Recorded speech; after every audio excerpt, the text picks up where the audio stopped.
now from MASN All Access is my guy, Brendan Mortensen. What's going on, Brendan? Hey, not too much, Rob. We've been talking a lot of baseball today. We have been talking a lot, from radio to the dugout to now right here on Xtra. Now, the first topic of discussion is one that we didn't plan to talk about, one that we don't want to talk about, not because we don't want to talk. We don't want it to be true. What's going on with Félix Bautista?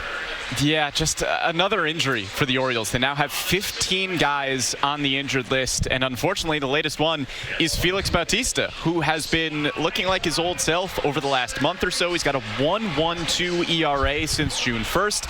He's placed on the 15-day injured list with right shoulder discomfort.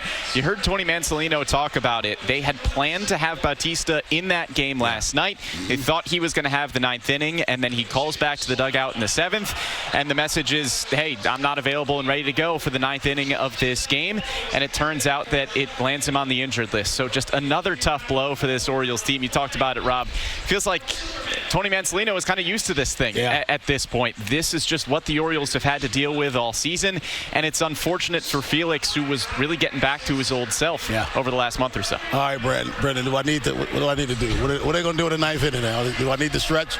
Maybe, yeah, but there are not a ton of options for the 9th inning at this point. There's not really going to be a dedicated closer, according to Mansolino. You have some names there with closing experience, whether it's Sir Anthony Dominguez, Gregory Soto, a former all-star closer with the Detroit Tigers. There are plenty of guys they could go to, but there's not a Bautista, and there's not one single guy that is going to get the ball in the 9th inning every time. I think they're just going to play the matchups. If there's two right-handers due up in the 9th inning, maybe it's Sir Anthony Dominguez. If it's two lefties, maybe Gregory Soto. You've just got to play the matchups throughout the game, and unfortunately, you don't have the guy who's kind of immune to matchups in Bautista. And you understand what I mean by this. You don't want a guy who can close. You want a guy who closes. Right. Felix Bautista is a guy who closes. All right, Tyler O'Neill in the lineup today. Yeah, it seems like he is back to normal, whatever normal looks like. It's been a tough season injury-wise for Tyler O'Neill. Just 33 games. It's been 9 games back for him since he returned from the injured list with that shoulder injury. He was dealing with the neck and the shoulder for a while. So just happy to see him back in the lineup. Mansolino said he's healthy and ready to go. And we know the Orioles struggles against lefties this year. They face another one today. And Tyler O'Neill, at his best and at his healthiest throughout his career, is a lefty masher. So hopefully he's back in the middle of the lineup and can produce against a left-hander today for the Orioles. And I'm glad you said that, at his best and at his healthiest. And fans got to understand, just because a guy returns to the lineup doesn't mean he's 100% healthy. Zach Eflin last night looked 100% healthy. He was very strong in his return. Yeah, another guy who's just had a hard time finding a rhythm because of the amount of injuries he's had to deal with this season. But Mansolino said this was maybe the best that Eflin had looked since his start against the White Sox at the end of May.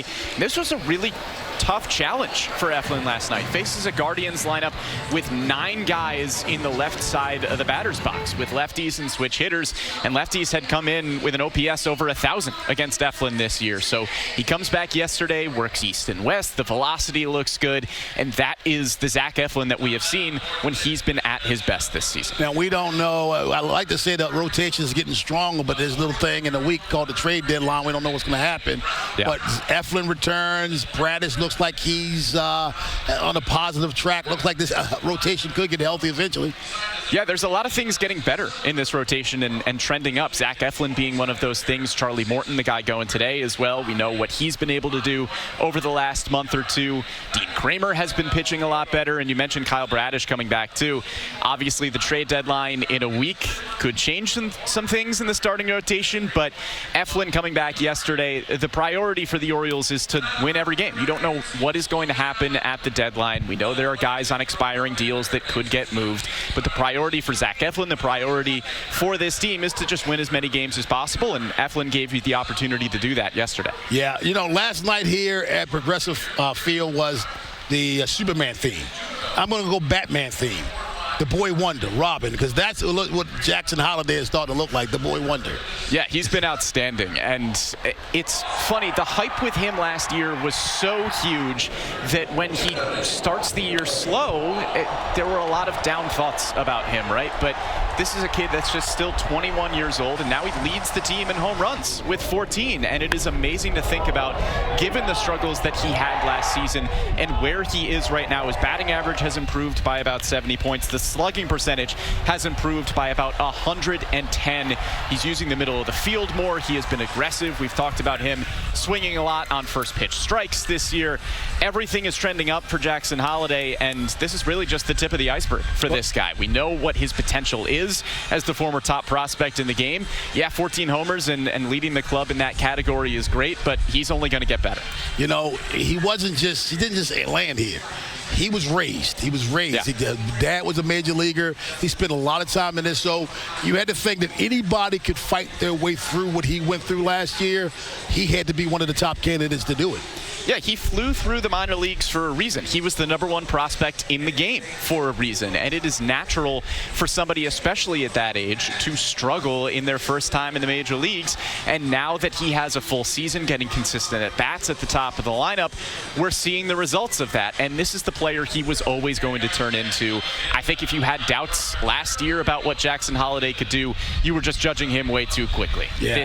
We know what this kid could potentially turn into, and we're seeing it right now. We absolutely are, Brendan. Thank you so very much, my friend. Enjoy the game. Appreciate it, Rob. Thank you.